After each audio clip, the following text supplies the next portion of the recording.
using AI to help families and patients with Alzheimer's and dementia. That's our Techstination. I'm Fred Fishkin. Joining us from CareYaYa, a health tech startup based in North Carolina, is CEO Neal Shah. Hi, Neal. Hey, Fred. Thanks for having me. A pleasure. Well, first off, congratulations in being awarded a grant recently from the National Institute on Aging for the work that you're doing.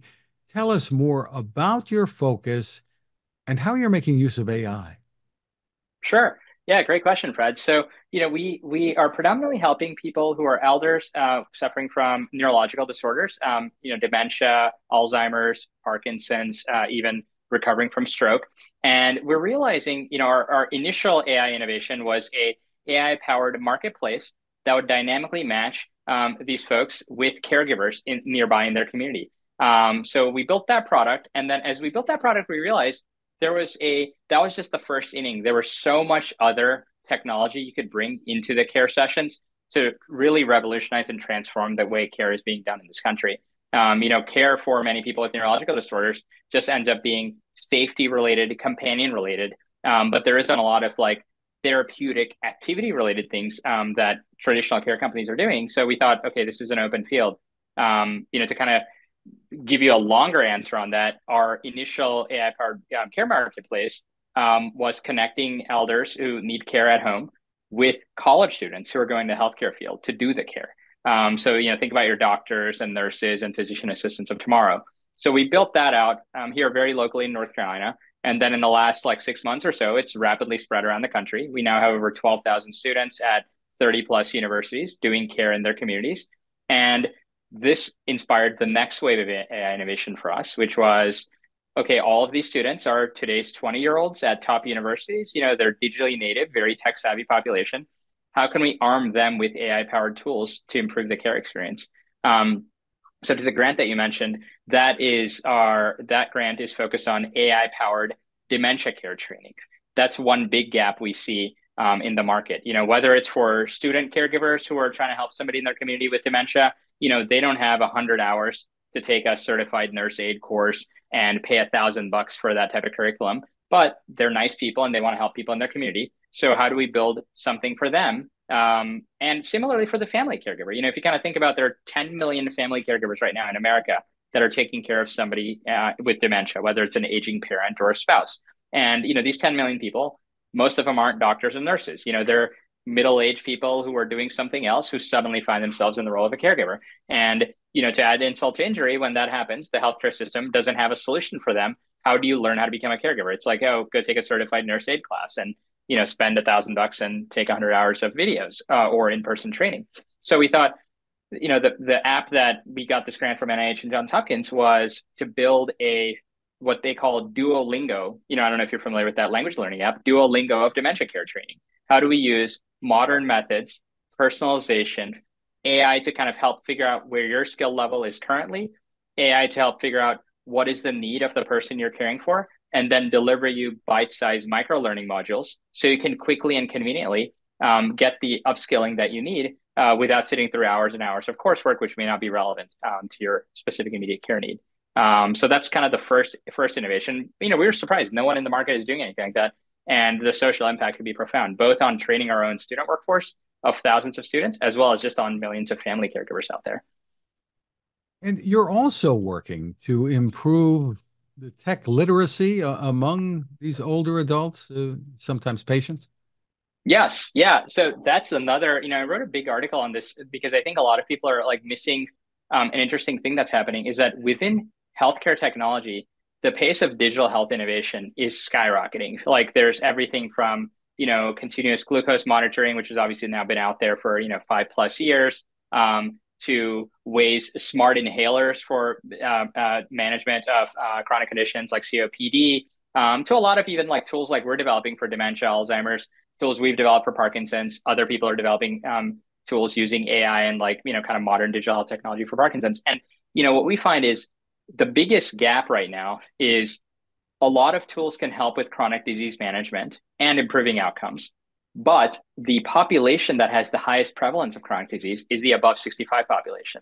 And unfortunately, it's also on balance a population that has lower tech proficiency. And so, I kind of wrote an article about this saying that, well, the people who benefit the most are not able to benefit the most. So society needs to do something about it. So we started saying, okay, we have thousands of college students in all these cities. We will make them the kind of tech teachers. So we have students going out in these communities, and we're doing this all over kind of Boston, San Francisco, all over, places like Charleston, South Carolina, Atlanta, Georgia, even in our home in North Carolina. And the students are going out in their community at retirement communities, senior living, independent living, assisted living, senior centers, and hosting sessions to teach elders how to use AI tools, everything ranging from simple chat GPT to some of these specific therapies and, tools we've been developing to how to use virtual reality. I think, you and I have talked extensively about like virtual reality and like the positive impact it can make on people, everything from, the therapeutic recreation to even like physical therapy and things like that, that VR has tremendous power, but elders don't know how to use it themselves. So we have students going out in the community to upskill and teach them. And I think that's going to be a big need because that's the only way they're going to benefit from these tools that are being designed. So Getting the students involved is so important here for a couple of reasons. One is people who may need care, ongoing care. If you have a lot of money, it's not an issue. You can hire people, right? You are trying to democratize this, making it affordable by involving the students. Tell us about that aspect. yeah, sure. So right now there is a massive caregiver shortage. And, one of the things we've observed in the traditional care industry, like run by like these local care agencies, is that it's, believe it or not, it's a $200 billion industry in terms of the formal care economy. And then if you add the informal economy, Melinda Gates Foundation has a detailed research report on this, it's up to 600 billion. So that's how much like home-based elder care is happening in this country, hundreds of billions. The amount that's happening through tech is less than 1%. Most of it is happening in pen and paper, localized way. So the current industry structure is national franchisors, like care agencies, have brand names and find local franchisees to pay them a franchise fee and then run a local company. And that local franchisee will then, let's say, depending on what, you're in the New Jersey area, I'm in the North Carolina area, but like the rates might vary. But let's say somewhere around this local franchisee will charge you anywhere between $35 to $50 an hour to get home-based care. And they'll turn around and pay the caregiver less than half of that. So in our state in North Carolina, for example, most home care is around $35 an hour, and most caregivers are getting paid 12, $13 an hour. Most of the money is a big markup that goes to franchise royalties, advertising, sales, marketing, profit, administrative overhead. We think this industry is incredibly, incredibly inefficient. So you mentioned the affordability angle that yes, now because the costs are so high, like let's say in a big city like Boston, San Francisco, the costs are $50 an hour. That really is in realm of like reach of like most of the upper income population only. But I'd go one step further and say, not only that, the quality is very low because the industry structure is so broken and they're underpaying the caregivers so much that most of this money that you pay doesn't go to the person doing 99% of the work. As a result, the caregiver quality is also extremely poor. And you can't blame the caregivers. It's like if I were in the industry, it's like anyone who can get a job anywhere else gets out. People go get a job at Walmart. You can be a cashier at McDonald's. So no one wants to stay in the traditional care industry because of how broken the structure is, because they're doing all the hard work and not getting any of the money. So we thought, okay, there's a society-wide caregiver shortage and it's getting worse. No one is doing this through tech. And this seems kind of like an open field for us. So that's how we entered that. Our initial entry was building a tech marketplace where families who need help with care can book online, schedule, pay, do kind of everything online. That would massively reduce the administrative overhead. Zero sales and marketing, by the way. We do zero advertising. It's all word of mouth, thank courtesy of appearances like here on your podcast. It's that we get the word out, but we do no paid advertising because we want to be very ruthlessly efficient about the cost structure.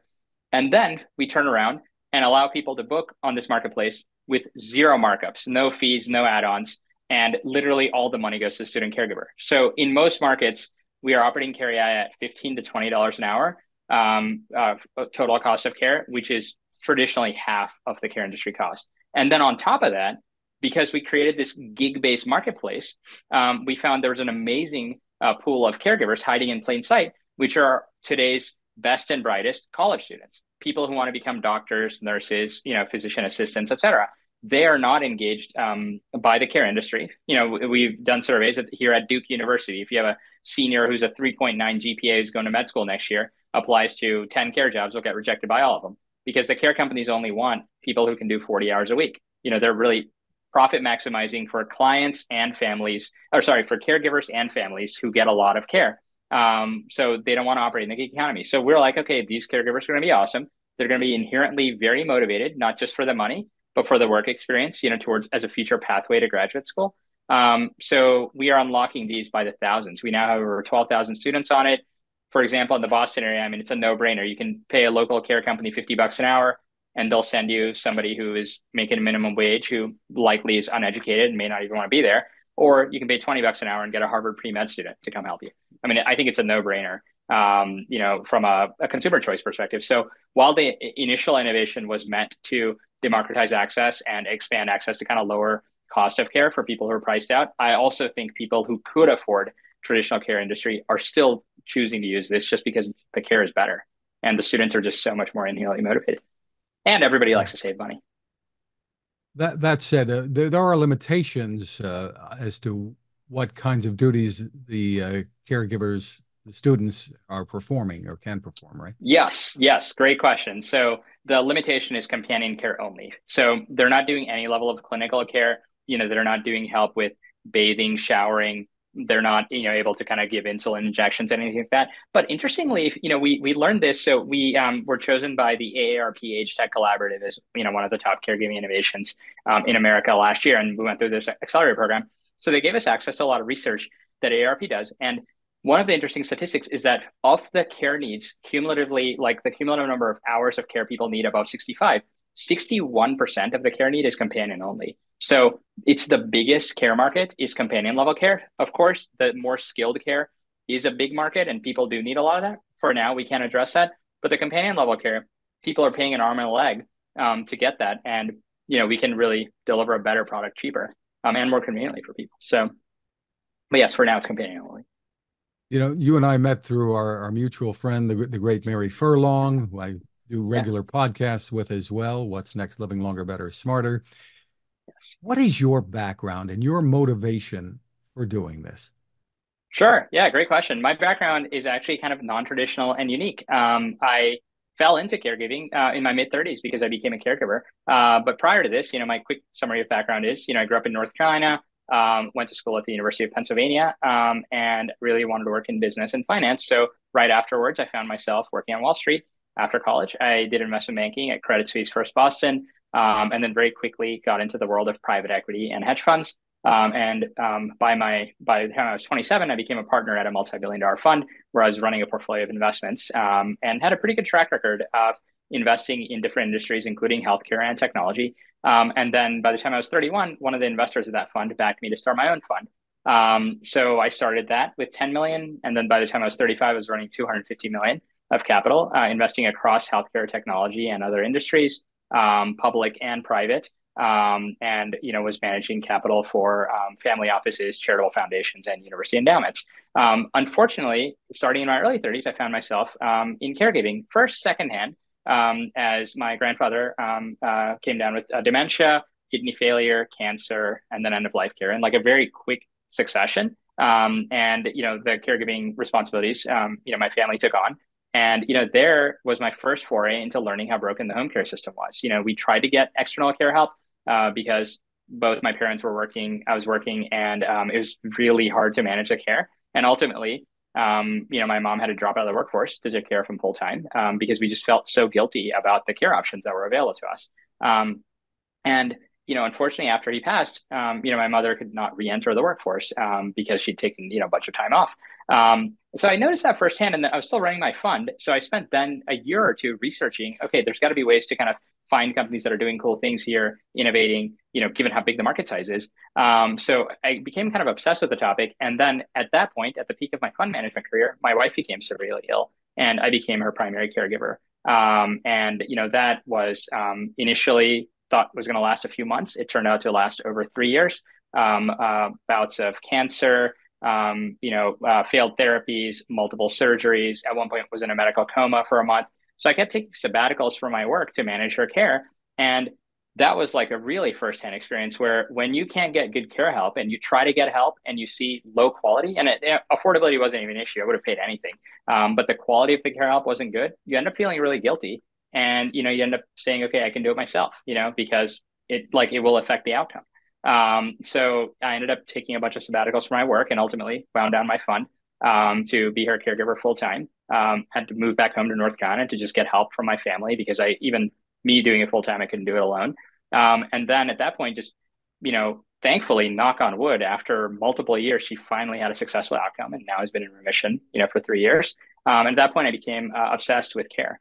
I just thought the care market in the country is broken. My family's from India, and I've observed that, relatively speaking, social care is way better in other countries. Healthcare as like medical care, we have, in the US, healthcare is the best. We have amazing drugs, we have amazing medical procedures, some of the best machines, some of the best doctors. But the social care, home care component, I think in the US is completely broken. I think we have some of the worst social care in the world, especially relative to the wealth of the country.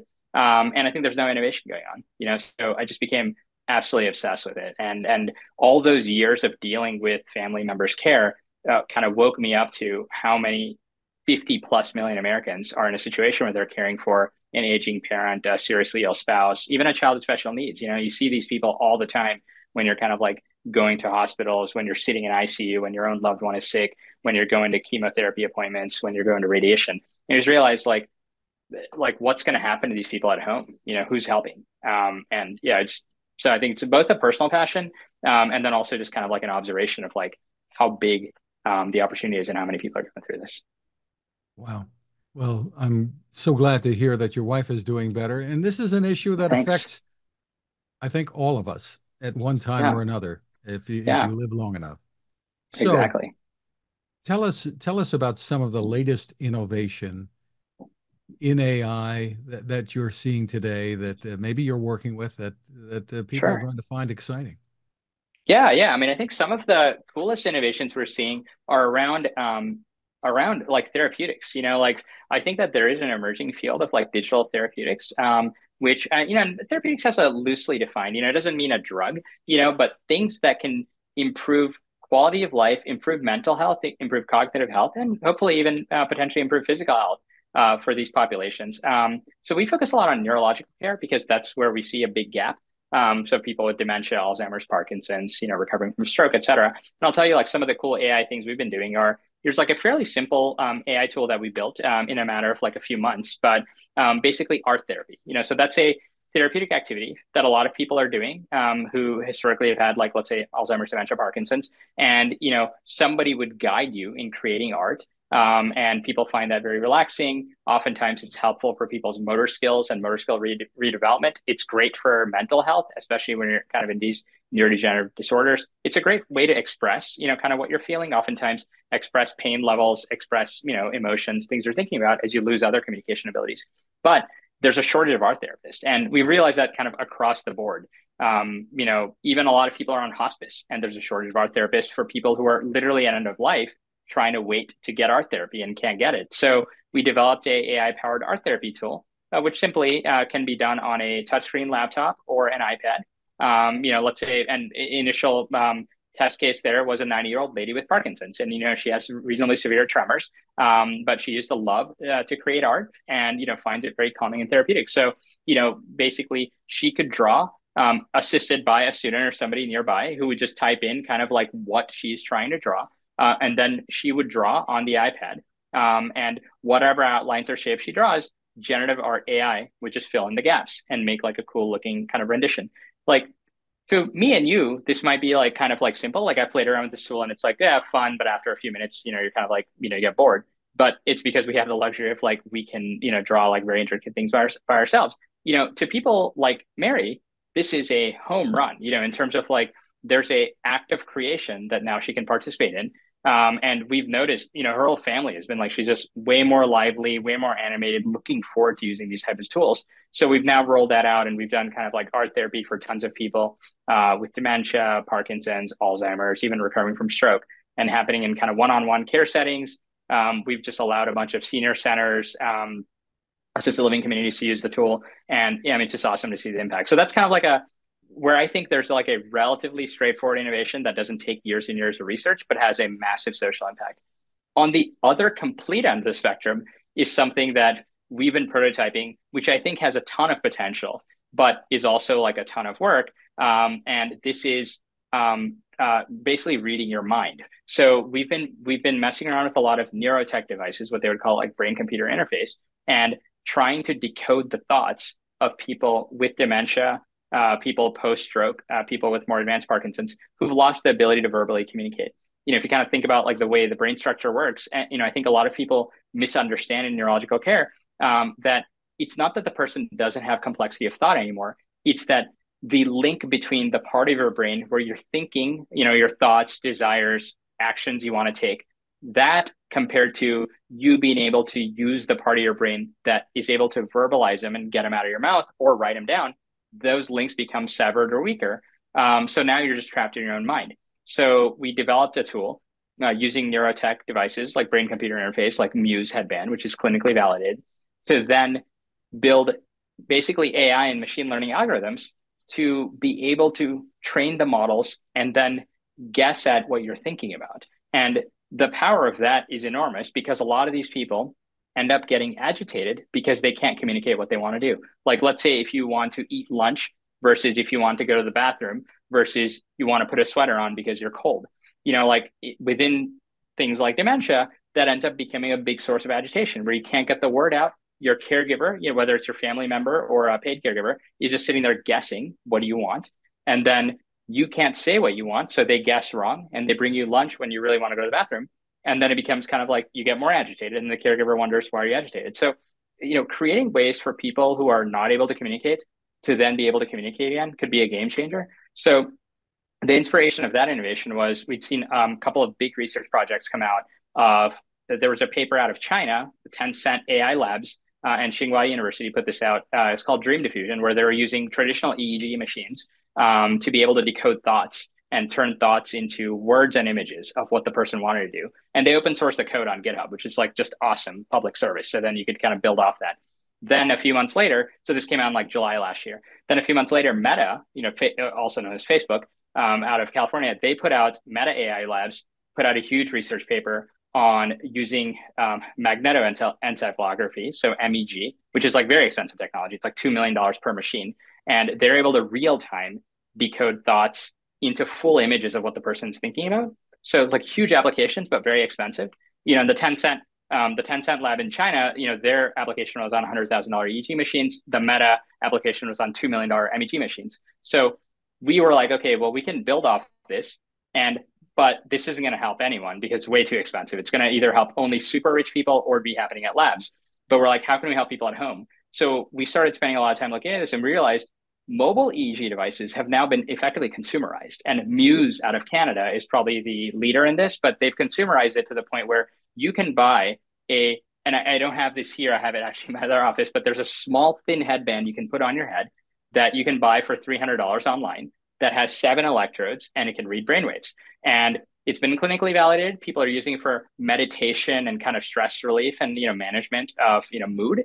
But you can real time fully download the 5 major frequencies of brainwaves and then build AI algorithms to figure out things like thought. What types of words are you thinking? So we basically decided, why don't we build off the Tencent and Meta innovations and bring something affordable to consumers using mobile EEG. So we've been training AI models on, like, let's say, and actually the coolest part about this project is being led by a daughter of somebody with dementia. So she's actually initially was helping her mother restore communication ability by like showing her an orange and then figuring out what brainwaves are correlating to that. Then showing her an apple, figuring that out, and like over time has been training the model and has now gotten it to the point where you can kind of figure out what objects mom is thinking about, without showing the object. So this is like a fairly rudimentary prototype of the innovation, but the potential of this is enormous. If you can get a $300 device into people's homes that